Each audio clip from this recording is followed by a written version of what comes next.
ناظرین، آج کی اس ویڈیو میں ہم ڈسکس کریں گے کہ قطر پر اسرائیلی اٹیک کے بعد ہونے والی سچویشن، جس کے بعد ہم نے دیکھا کہ عرب لیگ اور مسلم ورلڈ کے جو سربراہان ہیں وہ قطر میں جمع ہوئے، ایک سمٹ ہوئی، اس سمٹ کا کیا رزلٹ نکلا۔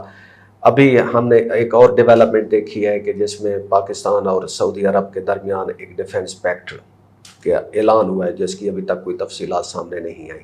ہمارے ساتھ موجود ہیں آج ڈاکٹر فرید ملک صاحب، تو ان سے ہم جانتے ہیں کہ قطر اسرائیلی اٹیک کے بعد سچویشن پہ اب وے فارورڈ کیا ہے۔ جی ڈاکٹر صاحب۔ بہت مہربانی سر، تھینک یو۔ دیکھیں جی، یہ میں نے بڑا کلوزلی اس ساری سچویشن کو مانیٹر کیا، کیونکہ ہم بھی وقت تھا کہ اسی پروسیس سے گزرے کہ ہم نے فورن بیسز الاؤ کی اور یہاں امریکن انفلوئنس تھا اور ہم نے سیٹو سینٹو وغیرہ سائن کیے، اور ہماری جو دفاع تھی اس کی ذمہ داری ایکسٹرنل پاورز کو ہم نے دی ہوئی تھی، namely United States of America. You are talking of 50s 60s ہیں جی ہاں۔ اچھا، اس سے یہ ہوا کہ بڑا بیئر پہ بہت بڑی بیس تھی اور وہاں سے وہ سرویلنس کرتے تھے سوویت یونین کی، اور جو ہمارا نیکسٹ ڈور نیبر تھا، سپر پاور تھی، اس سے ہم نے ناراضگی بول لی، اور وہ پھر وہ جب ہم میں ضرورت پڑی، ہم پہ اٹیک ہوا 71 میں، تو وہ ہماری مدد کو نہیں آئے اور پاکستان ڈسممبر ہو گیا۔ تو اس وقت پھر جو پاکستان بچا تھا، پھر وہ ریئلائز کیا گیا، کیونکہ جمہوری حکومت آئی بھٹو صاحب کی، تو انہوں نے پھر یہ ریئلائز کیا کہ اپنے دفاع کے لیے ہر قوم کو خود تیار ہونا چاہیے۔ تو وہ بیسز وغیرہ ساری ختم ہوئیں، اور وہ پھر ہم نے نیوکلیر پروگرام لانچ کیا، اور ڈیفنس پروڈکشن پروگرام لانچ ہوا، ہیوی انڈسٹریز ٹیکسلا جہاں سے ٹینک بنے، پھر پی ایس سی کامرا جہاں سے ایئر کرافٹ بنے، اور اس طرح بے شمار بیسک انڈسٹریلائزیشن پاکستان کی ہوئی کہ ہم اپنی ایک بیس بنائیں تاکہ ہم اپنی ڈیفنس کو خود کفیل کر سکیں اور مضبوط کر سکیں۔ تو اس سے پہلے یہ سارا امپورٹ پہ سارا بالکل، یہ امپورٹ پہ تھا۔ پی ایف آرڈننس فیکٹری بن گئی تھی 58 سے پہلے، یہ بھی لوگوں کو بڑی غلط فہمی ہے، یہ 58 سے پہلے بن چکی تھی آرڈننس فیکٹری، تو آرڈننس فیکٹری موجود تھی، اور اس کے بعد پھر یہ جو 70s میں یہ سارا ڈیفنس پروڈکشن سیکٹر ڈیولپ ہوا، نیوکلیر سیکٹر ڈیولپ ہوا، اور یہ اس طرف ہم گئے کہ جی ہم نے اپنا دفاع خود کرنا ہے، صحیح، اور وہ شکر ہے کامیاب ہوئے ہم اس میں۔ اور اگر آپ ریسنٹ اٹیک دیکھیں جو پاکستان پہ مئی میں ہوا تھا، اس میں یہ اسی قسم کا اٹیک ہوا تھا، اسرائیل اور ہندوستان نے مل کے ہم پہ اٹیک کیا، مگر کیونکہ ہماری تیاری تھی اور ہماری مدد بھی آئی چائنا سے، ایئر فورس نے بہت اچھا رول پلے کیا، تو we came out of that. تو انہوں نے بتا کہ we are not a pushover, ہم جو ہے ہم لڑنے کے لیے تیار ہیں۔ Now coming back to the Middle East, دیکھیں مجھے یہ سمجھ نہیں آتی کہ اتنی بیسز کیا کر رہی ہیں، صحیح، ہر ملک میں ایک بیس ہے، آلموسٹ قطر میں ہے، کویت میں ہے، بحرین میں ہے، عراق میں ہے، بالکل، دیکھو نا ہر جگہ بیس ہے۔ اچھا، جو بیروت میں ایک بیس تھی وہ حزب اللہ نے ان کو دوڑا دیا، انہوں نے اٹیک کیا and they rain away.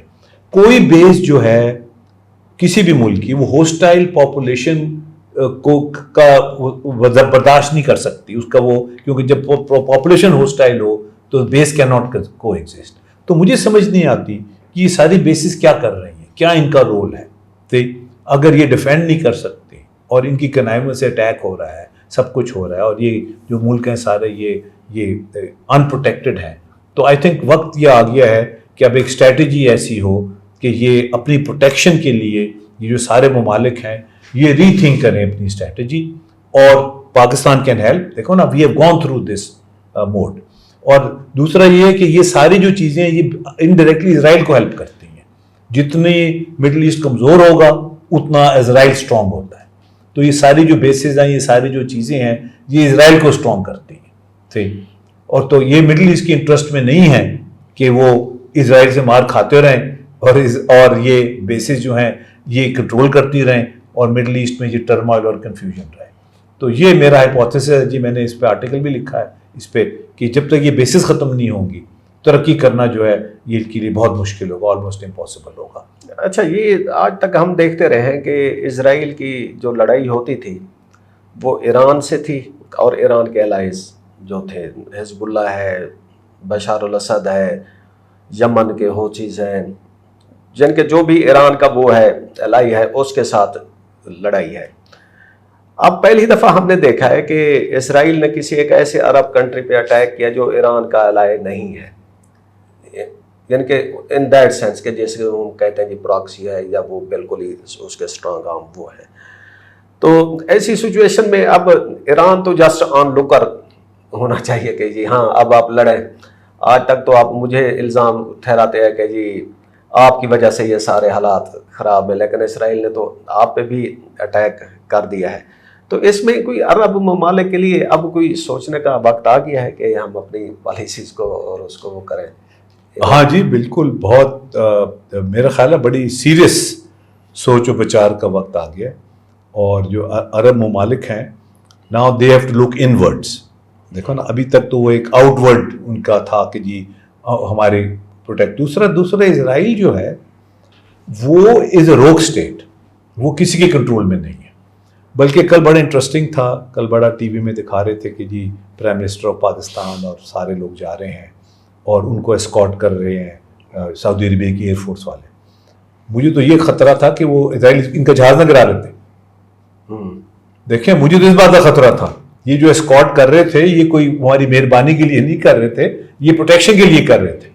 Israel can do any thing. دیکھو نا، جب آپ کا کنٹرول ہی کوئی نہیں ہے، آپ کا کوئی آپشن نہیں ہے، آپ کچھ کر نہیں سکتے، آپ بے بس ہیں، تو other party can do any thing. وہ کسی نے پیچھے وہ مارگریٹ تھیچر کا وہ پیچھے کوٹ ایک لکھی ہوئی تھی کہ جب فاکلینڈز پہ قبضہ کیا ارجنٹینا نے تو وہ کیبنٹ میں میٹنگ ہوئی تو انہوں نے کہا جی ہمیں چاہیے کہ ہم یونائیٹڈ نیشنز میں اس کیس کو لے کے جائیں اور اقوام متحدہ سے ریزولوشن پاس کرائیں. اس نے کہا وہ پاس کرتے ہیں جو ویک قومیں ہوتی ہیں، وی ول اٹیک ارجنٹینا. اور انہوں نے اٹیک کر کے ود ان ڈیز انہوں نے سارا آئلینڈ واپس لے لیا. دیکھو نا، you have to have options. تو یہ جو اپنی ساری آپشنس ختم کر کے اپنے ہاتھ کاٹ کے پکڑا دینا، جو دس is not the way forward میں سمجھتا ہوں. تو یہ جس طرح پاکستان اور سعودی عربیہ کا ایک ڈیفنس پیکٹ ہوا ہے، اس کی تفصیلات ویسے ہم ابھی تک انتظار میں ہیں کہ کیا ہونی چاہیے، کیا ہوں گی. اسی طرح کا پاکستان کے پراسپیکٹس ہیں کہ قطر کے ساتھ بھی ہو جائے اور دوسرے گلف الائز کے ساتھ ہو جائے، خاص کر اس سچویشن میں جب گلف کنٹریز کو یہ ریئلائز تو ہونا چاہیے کہ اس اٹیک پہ پاکستان کا ریئیکشن کیا تھا اور انڈیا کا ریئیکشن کیا تھا. پاکستان نے بھرپور ایک تو کھلے لفظوں میں مذمت کی اور انڈیا نے اس پہ تشویش کا اظہار کیا، جو کہ ایک ڈپلومیٹک لینگویج میں ایک مٹی پاؤ والا کام ہوتا ہے کہ وہ پورے وہ فلسطینیوں کو مار دے تو وہ یورپ سے یا ادھر ویسٹ ورلڈ سے اتنا آتا ہے کہ جی we are concerned about this. تو اس نئے جو اب سچویشن بن رہی ہے اس میں انڈیا کی ڈپلومیسی میرے خیال میں کافی ہٹ ہوئی ہے اور پاکستان جو ہے وہ کافی آگے جا رہا ہے. بالکل ٹھیک ہے جی. انڈیا ایکسپوز بھی ہوا ہے.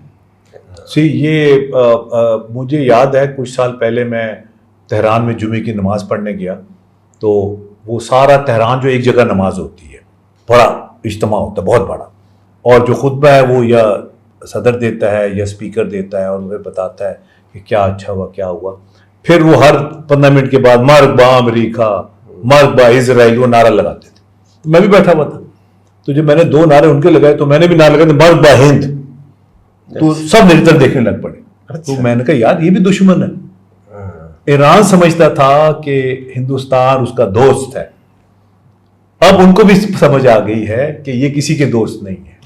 یہ مسلمانوں نے خود کٹھے ہونا ہے، اپنا دفاع کرنا ہے اور مل جل کے یہ جو سارا ہے اس تھریٹ کو فیس کرنا ہے. اسرائیل اور انڈیا کا نیکسس ہے، وہ فلسطین کو قبضہ کرنے کے چکر میں اور یہ کشمیر کو قبضہ کرنے کے چکر میں ہے اور ان کا آپس میں الحاق ہے. یہ بالکل اب چیز واضح ہو گئی ہے، یہ ایران کو بھی سمجھ آ گئی ہے. اور اب یہ ہے کہ انڈیا جو ہے وہ آئسولیٹ ہو رہا ہے. اچھا، جو اب نیا آرڈر بن رہا ہے ریجنل ایشوز میں، آپ کو لگتا ہے کہ سونر اور لیٹر پاکستان اور اسرائیل ایک ڈائریکٹ کنفرنٹریشن میں آ جائیں گے؟ کیونکہ اسرائیل آپ نے کہا کہ وہ روگ سٹیٹ ہے، اس نے قطر پہ اٹیک کیا، اس نے آگے کسی وقت ترکی پہ اٹیک کر دینا کہ ادھر حماس کے وہ تھے، وہ اس نے کوئی ایک میزائل ادھر سعودی عربیہ پہ وہ کر دینا ہے، ادھر وہ سیریا کو کل سے دباؤ کہ جی اس کے 3 حصے کیے جائیں اور یعنی کہ اس نے ایک جنگ کو نہ روکنے کا ہر بہانہ وہ کرنا ہے. تو کیا ایسی سچویشن آ سکتی ہے کہ پاکستان اور اسرائیل ایک ڈائریکٹ آئی ٹو آئی جسے کہتے ہیں وہ دیکھیں جی، دیکھیں کشمیر میں تو ہوا ہے. اسرائیل نے ہندوستان کے ساتھ مل کے جو موجودہ اٹیک تھا اس میں اسرائیل شامل تھا. یہ مئی والی جو بات، جی مئی میں، بالکل اسرائیل نے تو ہمیں کیا ہے، مگر ہمارے لیے وہاں جا کے اٹیک کرنا یا ڈائریکٹلی انوالو ہونا تھوڑا مشکل ہے. مگر ایٹ دا سیم ٹائم میں سمجھتا ہوں کہ گراؤنڈ اوفینسو ہونا چاہیے اسرائیل کے اگینسٹ، کیونکہ گراؤنڈ اوفینسو سے اسرائیل کنٹین ہوگا، بیکاز زیادہ تر نمبرز نہیں ہے. اسرائیل کی جو فوج ہے وہ نہتے فلسطینیوں کو تو مار سکتی ہے، مگر ایک اگر ٹرینڈ آرمی ان کو گراؤنڈ اوفینسو کرے، وہاں سے سیریا سے ہو جس طرح حافظ الاسد کے زمانے سے ہوا، یا ایجپٹ سے بھی ہو، ادھر سے لیبنان سے بھی ہو، اور یہ جو ہے جارڈن سے بھی ہو، سعودی عربیہ سے بھی ہو. دیکھیں نا، اگر یہ ٹرینڈ فورسز ان کی چاروں طرف اسرائیل کو سراؤنڈ کرے تو اسرائیل ٹھیک ہو جائے گا، بندے تو پتر بن جائے گا، اس کو کہتے ہیں نا پنجابی میں. اس وقت اسرائیل نے ہیز میڈ شیور کہ گراؤنڈ اوفینسو جو ہے وہ کوئی ملک نہ کر سکے، کیونکہ اسرائیل گراؤنڈ اوفینسو نہیں روک سکتا. دیکھو نا، سیریا کو تو ویسے ختم ہو گیا، لیبنان بھی تقریباً ڈس ایرے میں ہے، سعودی عربیہ لڑنا نہیں چاہتا، جارڈن لڑنا نہیں چاہتا، ایجپٹ کو نیوٹرلائز کیا ہے انہوں نے ان کے منہ میں لقمے ڈال کے اور اپنی مطلب کی وہ حکومت وہاں کر کے. حالانکہ ایجپٹ کی بڑی تھریٹ تھی. دیکھیں نا، ایجپٹ بہت بڑا اور بڑی آرمی ایجپٹ کی، تیسری چوتھی آرمی اسلامک ورلڈ کی، ٹرکی کے بعد، پاکستان اور ٹرکی کے بعد. پاکستان کا ایک بڑا رول ہے in training the armed forces of these countries. ان کی ایئر فورس کو بلڈ کریں، ان کی آرمیز کو بلڈ کریں، ان کو کھڑا کریں، ان کو اسٹرینتھن کریں، تاکہ یہ جو ہیں یہ اسرائیل کو سراؤنڈ کریں اور گراؤنڈ اوفینسو کے لیے تیار کریں.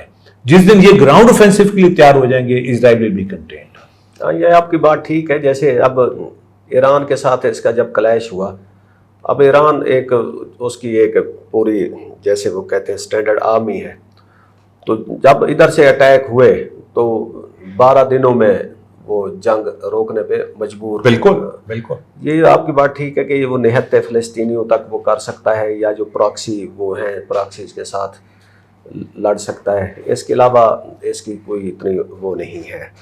اچھا ڈاکٹر صاحب، یہ بتائیں کہ آئیڈیل پیکٹ کیا ہونا چاہیے سعودی عربیہ اور پاکستان کے درمیان؟ دیکھیں جی، یہ to be very honest with you, ہم نے billions and billions of dollars invest کیے اپنی ڈیفینس پروڈکشن سیکٹر میں، billions and billions of dollar, اور ہم نے ایک اپنی اسٹرینتھ بنائی ہے، اپنے آپ کو بلڈ کیا ہے. ویئر نیوکلیر پاور، ٹینک بناتے ہیں، جہاز بناتے ہیں. اور یہ جو سارا ہمارا سیکٹر ہے یہ اسلامک ورلڈ کے کام آ سکتا ہے.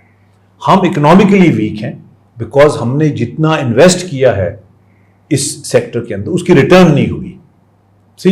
being a leader of the Islamic world, being the only nuclear power in the Islamic world, ہمارا ایک بہت بڑا رول ہو سکتا ہے.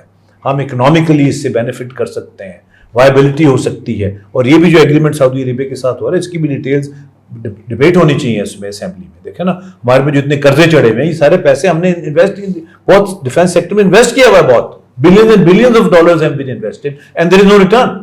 دیکھیں نا، اب وقت آ گیا ہے کہ اگر امریکن انڈسٹری جو ہے ڈیفینس کی وہ اربوں ڈالر، ٹریلینز آف ڈالرز وہ کماتی ہے، تو ہم بھی اپنے ایریا کے اندر we are also a player.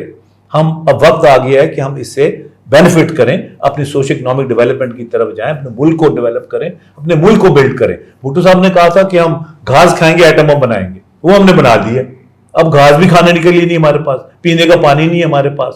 میرا تو وقت آ گیا ہے کہ جو ہماری کیپیبلٹی ہے اس کو ہم اس سے پورا استفادہ کریں، پورا فائدہ اٹھائیں، سوشل اکنامک ڈیولپمنٹ کی طرف آئیں، اپنی قوم کو اٹھائیں. اب جو ہم نے سیکریفائسز دی ہیں اس سارے سیکٹر کو بلڈ کرنے کا، اس وقت قوم کو اس کا فائدہ ہونا چاہیے، اس کی افادیت عام آدمی تک پہنچنی چاہیے. تو یہ پیکٹس سائن ہونے سے پہلے نہیں ڈیبیٹ ہونی چاہیے تھی؟ بالکل ہونی چاہیے تھی، مگر ہمارا پرابلم ہی یہی ہے کہ ہماری جو لیڈرشپ ہے ہم ہمیشہ سستا بک جاتے ہیں. We always sell cheap. وہ کہہ رہے تھے نا، وہ جو امریکن جب مشرف صاحب کو فون آیا وہ کہتے ہم ایکسپیکٹ نہیں کر رہے تھے کہ ساری باتیں مان جائیں گے.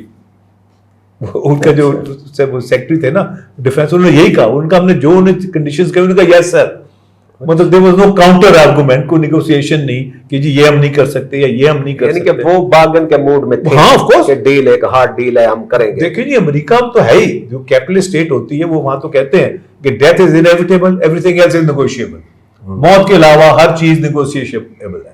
اب ہمارا کام ہے کہ ہم اپنے بیسٹ نیشنل انٹرسٹ میں کیا نیگوشیٹ کریں, اپنا انٹرسٹ واچ کریں گے پاکستان کا کیا انٹرسٹ ہے. میں سمجھتا ہوں اور آپ کے چینل سے میں یہ اپیل کرنا چاہتا ہوں کہ سعودی عربیہ کو آفٹر دس پیکٹ ہمارا سارا ڈیٹ رائٹ آف کر دینا چاہیے, زیرو. وی شوڈ بی, جس طرح جب کیمپ ڈیوڈ ایکارڈ ہوا تھا تو امریکہ نے ایجپٹ کا سارا ڈیٹ رائٹ آف کر دیا تھا. ود دس ایکارڈ ہم جب اپنا خون اور لہو دینے کے لیے تیار ہیں سعودی عربیہ کے ڈیفینڈ کرنے کے لیے, تو کم از کم ان کو یہ as a gesture of good will سارا جو قرضہ ہے اس کو رائٹ آف کر دینا چاہیے, اور ہمیں سستا فیول, سبسڈائزڈ فیول کی بھی گارنٹی ہمیں دینی چاہیے تاکہ ہم بھی اپنی سوشل اکنامک ڈیولپمنٹ کر سکیں اور اپنے ملک کو بلڈ کر سکیں. ہاں, یہ بات سرکل میں چل رہی ہے کہ بھئی یہ جو پیکٹ ہے یہ why only contain to defence sector.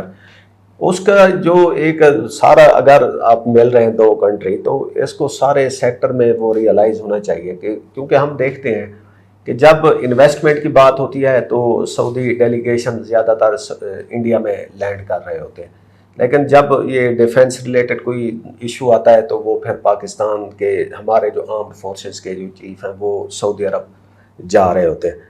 تو اس کو دوسرے سیکٹر میں بھی ٹریڈ بیسیکلی زیادہ تر وہ ہونی چاہیے. اب گلف میں جائیں وہ سارا ایک انڈین جو انفلوئنس ہے نا ویزیبل ہے آل اوور انڈیا. یہ قطر میں اب جب اٹیک ہوا تو ادھر کی جو ٹوٹل پاپولیشن 30 لاکھ ہے, 3 ملین, تو اس کا وہ کہتے ہیں 5% پاکستانی ہے. تو سب سے پہلے پاکستانیز تھے دوحہ میں جنہوں نے قطر کے ساتھ سولیڈیرٹی کے لیے کوئی بہت بڑا 50,000 کا ایک ریلی نکالی. انڈیا کی طرف سے کچھ بھی نہیں ہوا, جو انڈین ادھر وہ ہیں اوورسیز. تو یہ اب گلف کو اور یہ جو عرب کنٹری سارے ہیں اوورال, ان کو اس معاملے میں سوچنا چاہیے کہ جیسے آپ کہہ رہے ہیں کہ ڈیٹ کو وہ رائٹ آف کریں, اور دوسرا ہمارے ساتھ ٹریڈ کو بیسیکلی بڑھائیں. دیکھیں جی اس میں تو یہ ہماری بڑی بدقسمتی ہے کہ ہمارے سولین سپرمیسی نہیں ہے. ہمارے جو لوگ نیگوسیشن کرنے جاتے ہیں اور جو گفت و شنید کرنے جاتے ہیں وہ پوری طرح ان کی تیاری نہیں ہوتی, ان کی بیک گراؤنڈ نہیں ہوتی. تو میرا مطلب سیولین اس میں ایکسپرٹس شوڈ بی انوالو. دیکھو نا, ایکسپرٹس کی انوالو ہونی چاہیے جو لوگ کمرشل ڈسپلن کو سمجھتے ہیں, اس اینگل کو سمجھتے ہیں, تاکہ آپ بہترین, کیونکہ اب تو سوشل اکنامک ڈیولپمنٹ ہے جی. دیکھیں at the end of the day اگر سوشل اکنامک ڈیولپمنٹ نہیں ہوگی تو یہ ہم اس کو بینیفٹ پورا نہیں کر سکیں گے, اس سے پورا استفادہ نہیں کر سکیں گے. ٹھیک, یہ بڑا ضروری ہے. اور یہ ہم نے بڑی انویسٹمنٹ کی ہوئی ہے, ہمارے defence production sector, nuclear sector میں بڑی انویسٹمنٹس ہوئی ہوئی ہیں, بڑی قربانیاں دی ہوئی ہیں ہم نے. Billion of dollars have been invested, اور کوئی آڈٹ نہیں ہوتا. پتہ ہے آپ کو اس بات کا؟ اٹامک انرجی کا آج تک آڈٹ کوئی نہیں ہے. See they can spend money as they like, there is no audit. AGPR کی اس کے پرویو سے باہر ہے وہ. تو اب ٹائم آیا کہ اس کو ہم بینیفٹ ہو, عام آدمی کو یہ بینیفٹ پہنچے, تاکہ ہمارا سوشل اکنامک ڈیولپمنٹ بھی ہماری ہو. اور اس کے لیے ضروری ہے کہ ہم پروفیشنلز کو انوالو کریں, وہ لوگ جو صحیح ایگریمنٹ نیگوشیٹ کریں اور اچھی ڈیل لے کے آئیں پاکستان کے لیے, جس طرح عام آدمی کی زندگی میں بھی فرق پڑے. تو ناظرین, جب بھی کبھی وار ہوتی تھی تو ہم کہتے تھے یہ وار جو ہے نا پاکستان کو بڑی راس آتی ہے, خاص کر ہماری اکانومی کو اور ہماری اسٹیبلشمنٹ کو. تو اس دفعہ اٹیک ہوا ہے ادھر قطر پہ, تو اس کے اثرات جو ہیں وہ ہماری اکانومی پہ اور ہماری حکومت پہ اچھے پڑ رہے ہیں, اور امید ہے کہ اب اس کا جو انفلوئنس ہے وہ, اس کا جو اثرات ہیں عام آدمی تک بھی پہنچیں گے. کیونکہ ہماری اسٹرینتھ ہے, our army and our defense production sector is our strength and we can build on this. یہ ہمیں اجازت دیجیے, خدا حافظ.